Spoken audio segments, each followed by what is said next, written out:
When we think of Charles Dickens, we picture the man who gave us A Christmas Carol, Oliver Twist, and A Tale of Two Cities, the master of Victorian storytelling. This time of year, we see his words everywhere, his influence everywhere, mostly when we're watching Mickey's Christmas Carol. But did you know that Dickens was also a prolific author of ghost stories?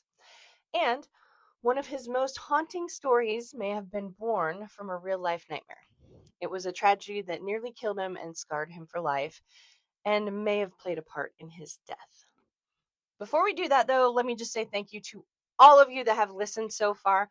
I really appreciate all of the downloads, all of the YouTube views, every comment, every like. You guys are amazing.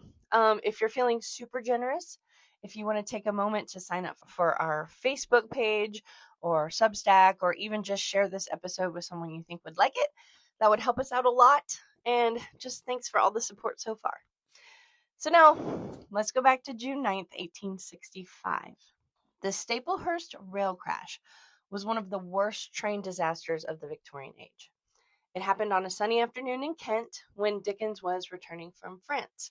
Now, he was not with his wife, but he was with his mistress, the actress Ellen Ternan, and her mother. They were traveling first class. The train was speeding across a small bridge that was just about 10 feet above the creek bed below. But what no one knew was that the rail crew had been working on that line. They'd removed a section of the track and hadn't finished replacing it. The foreman was Henry Benge, and he had misread the train schedule. He thought no train would pass for another 2 hours and they'd have time to finish the repairs.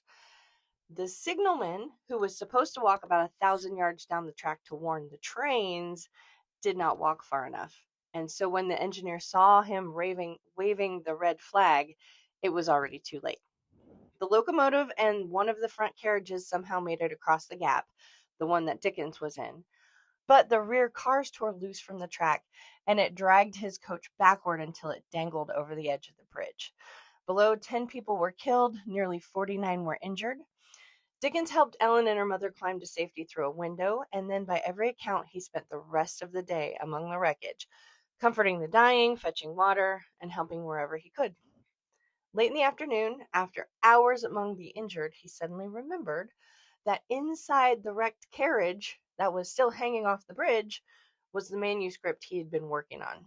So he climbed back into the broken car and retrieved it. The cause of the crash was pretty clear. It was human error.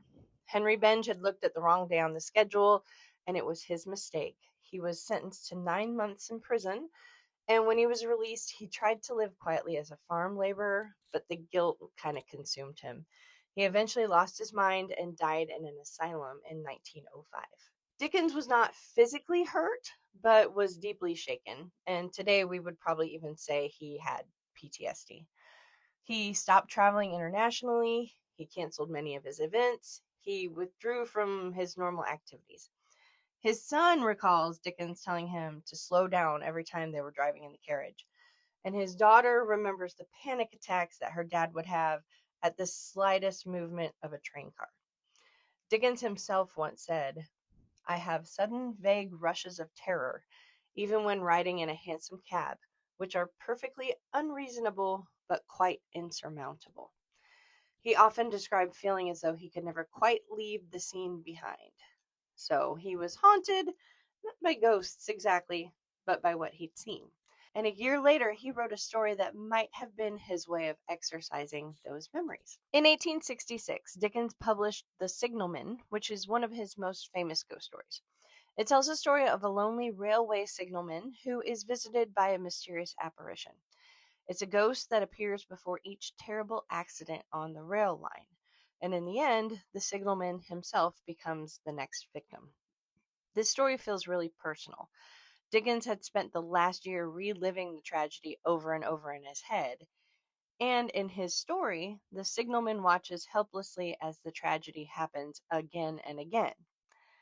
There is one more strange coincidence that makes the story even weirder. 5 years to the day after the Staplehurst crash, on June 9th, 1870, Charles Dickens suffered a stroke and died. He was 58 years old.